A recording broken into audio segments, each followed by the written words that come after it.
Hey everybody, I thought I would turn on my laptop and make a quick video here, and we'll see if it ends up quick. But I have had a lot of questions, and it's probably the most important question as far as Anubis being the original form of the Sphinx, and that is simply, why was it Anubis? I have showed you the most important art scene in Egypt, and from the most important text, verifying it was Anubis. So I think it's just important to present the most important information. But I thought I would talk today about exactly why it was Anubis, and it could not have been a lion. But I thought I would talk about why it was Anubis, because that's one of the most important questions, if not the most important. I thought I would talk about the anthropomorphic gods. I haven't talked about them for a while, and why it directly relates to Anubis being the original Sphinx. First, we have to determine what is behind this shrine that is called the great god Anubis in the text. Back here, behind him, what do we have? We have probably the most sacred necropolis in all of Egypt. And I know there is some of the pharaohs buried down at Abydos, but we have pharaohs here buried that go back into unknown pre-dynastic times. And in case you haven't seen a video I made, in this video right here, I made about 2.5 years ago, and it says proof the Sphinx was Anubis, and I would probably retitle this today, one of the many pieces of the puzzle that explains why the Sphinx was Anubis, or something like that. But a pre-dynastic king that we have not identified, that comes from the so-called mythological time period from Egyptologists. Well, he gave his royal dog a very special burial.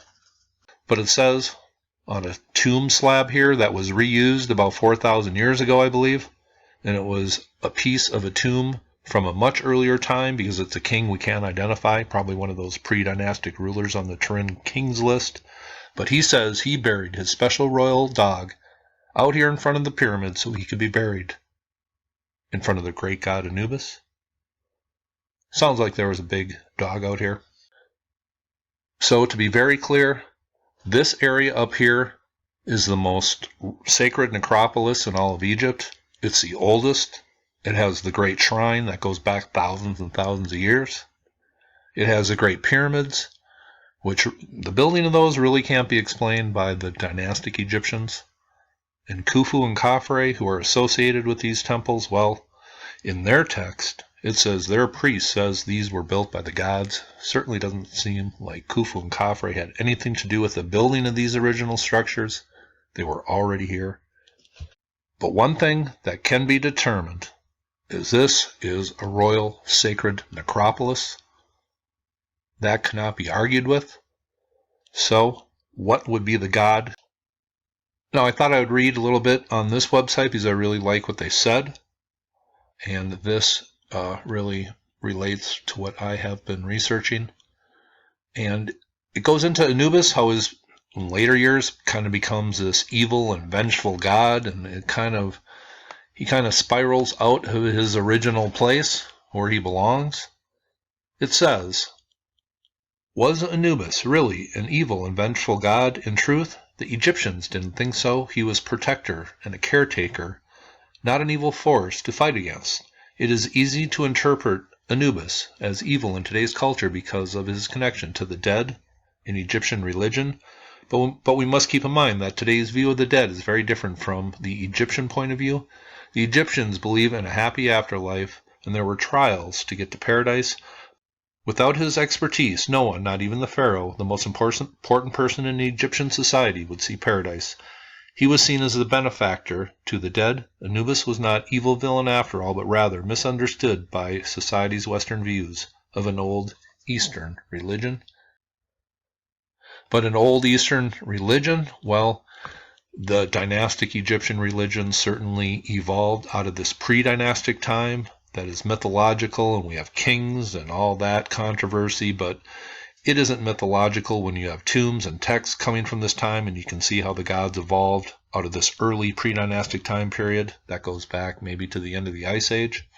It says, Anubis is shown in Egyptian art as a man with the head of a jackal. The Egyptians found animals sacred and did their best to worship and respect them. The gods have several forms, and Anubis was no exception. Normally, gods were portrayed in many ways. They could be shown as a combination of both animal and human, and animals completely, which is called zoomorphism, or as a human, which is called anthropomorphism. But this is exactly why Anubis is the great shrine. It says, Anubis has been in the Egyptian pantheon long before dynastic times. The Egyptians observed jackals on the outskirts of their burial grounds, digging up shallowly buried corpses to feed upon. So this isn't a lion, a symbol of power, guarding a palace of a royal king. This is Anubis, the guardian of the underworld, the preeminent god of the resurrection story. He is the guardian of the sacred necropolis. But maybe you're starting to understand what I'm saying. The Egyptian gods are what they saw.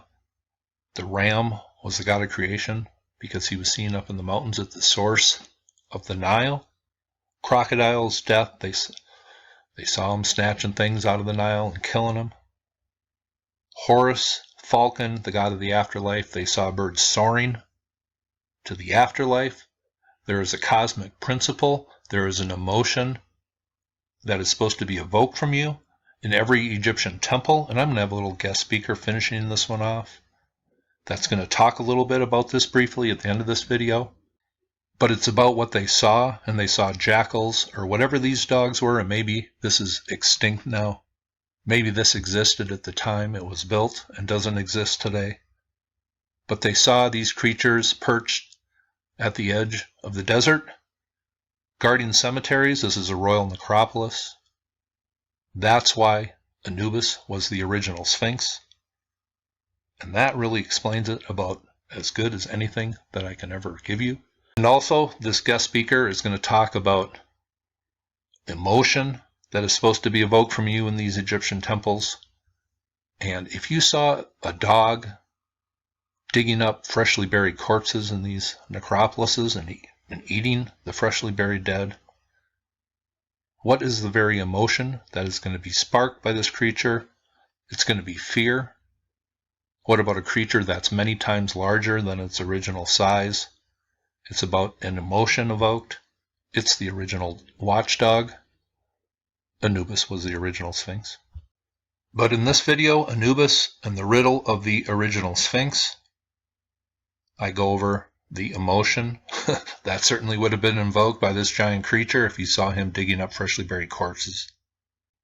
This is the earliest, most sacred, important burial ground, and I'm sure it was sacred space that few were allowed on in the early times.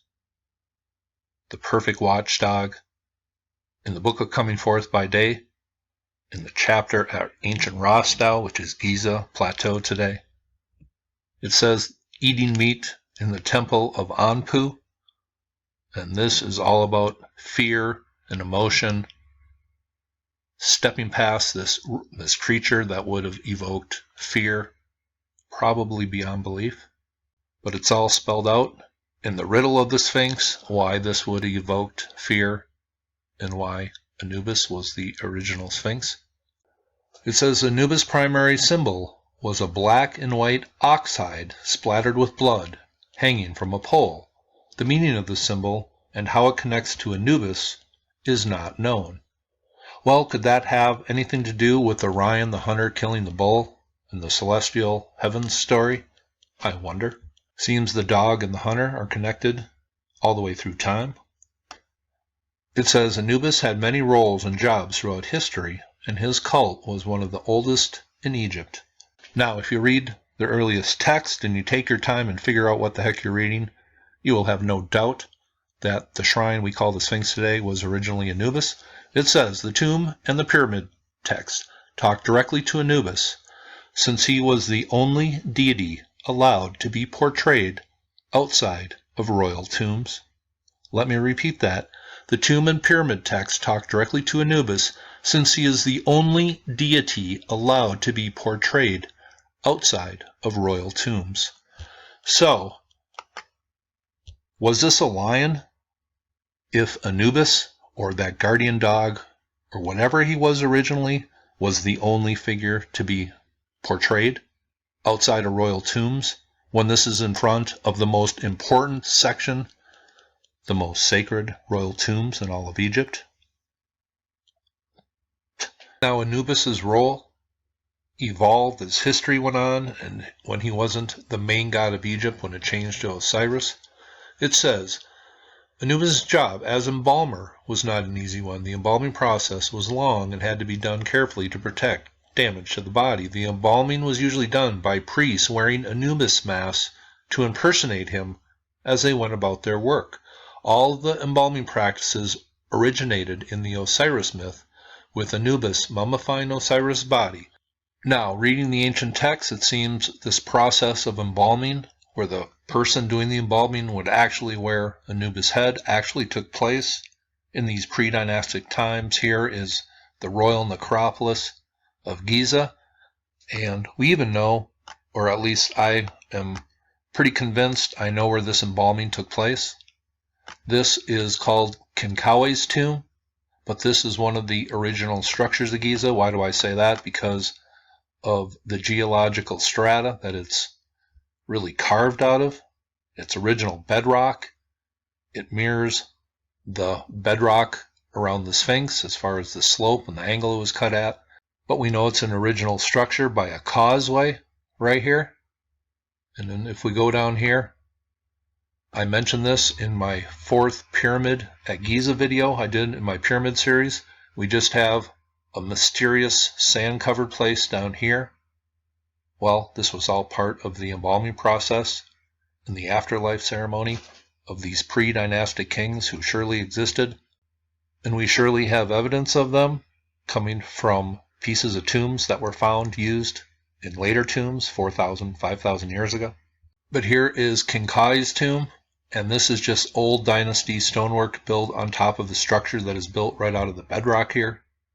Why were they wearing Anubis masks during the embalming process? Well, because there's a giant Anubis right here, right across the way, that fit in with this ceremony.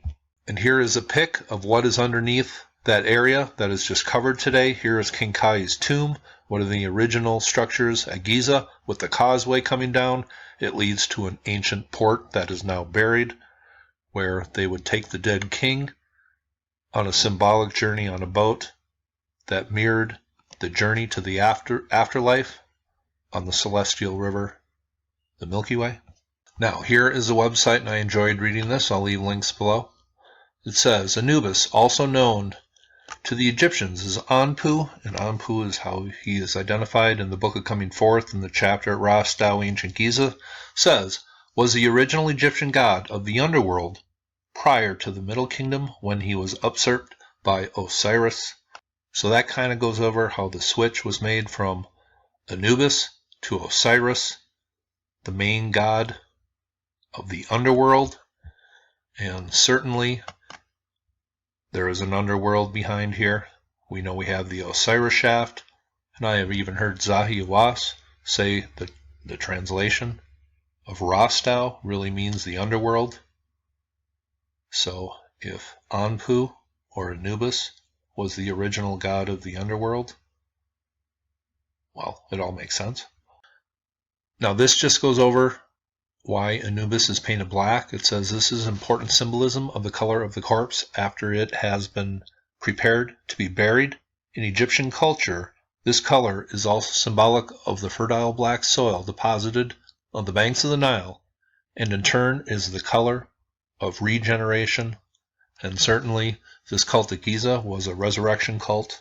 I don't think that can be denied. And further into dynastic Egyptian history, the afterlife, well, that's what it was all about to these people. And here, of course, is the most common depiction of Anubis. And that's why people say, why are the legs so long? Well, they have been covered and recovered, and they are long to begin with. Now they are huge, monstrous legs coming off the front of this original monument. But this, I have gone over the color before, symbolism, color to the Egyptians. What was black? It was a color of protection. Now I'm just going to read just a tiny bit more before I wrap it up with that video clip. It says, he has two main titles, Lord of the Sacred Land, and doesn't that fit the Giza area perfectly, and Foremost of the Westerners, and that means the Westerners, the West was the land of the dead. He guarded the sacred necropolis, the most sacred area in all of Egypt. It also says, another title Anubis held was he who is upon his sacred mountain, and that's why there is a mountain down at Abydos called the mountain of Anubis. And he who is upon his sacred mountain, well, he guarded the sacred mountain, the sacred temples at the sacred necropolis at Giza. But I have gone over the most important art in Egypt showing the Sphinx was Anubis. I've gone over the most important text which identifies the shrine being Anubis. But I thought I would take the time to answer a question from my subscribers. Why was it Anubis in the first place? And I think I went over it pretty well. And I also explained why it could not be a lion, because these creatures were the only ones allowed at the entrance of tombs, so certainly we are not going to have anything besides this at the entrance to the most sacred tombs in all the land. I hope that answered a lot of questions, and now I'm going to take you out with a video clip here with a gentleman talking about temples in Egypt, the emotion that is supposed to be evoked. It doesn't have anything to do with Anubis being the Sphinx, but this will just give you a good look or a good listen at what these temples were all about. It's not through modern day eyes we should look at these, but what they were trying to tell us and how they were trying to make us feel.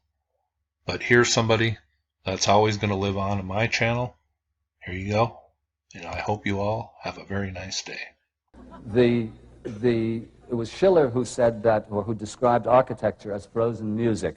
And this is not just poetically and metaphorically true, it's literally true, because architecture does in stone what music does in sound. In other words, it's visual vibrations that are affecting us, and we're inside the symphony, as it were, when we're in a sacred space, when we're in any space, as a matter of fact. We are being affected emotionally by the vibrational nature of that particular building. So when we go into an Egyptian temple, we are resonating to its harmonies and proportions and so on. And if the great sages of the past understood that each of the cosmic principles, which are the gods, as it were, the gods are not sort of strange animal-headed beings, they are the embodiments of cosmic principles, and those cosmic principles are all, in one way or another, inextricably related to certain numbers, interplay of numbers, which give rise to geometry, harmony, proportion, and measure. And when you know the secrets of the numbers, as it were, and the secrets of the principles, you are able to produce a building that will evoke within the emotional center of the beholder that particular principle. So even though we've virtually lost that, we've lost that knowledge effectively, this is what we're all busy trying to recoup, but when you go into a Hathor temple, you get a certain reaction to it. You're reacting to Hathor. When you go into a Horus temple, your reaction is very different, and it varies for different people. Some resonate to one more than another, but there's no mistaking the different emotional effects of these temples, just as there's no mistaking the difference between the emotional effect of a Bach cantata and a Led Zeppelin rock song.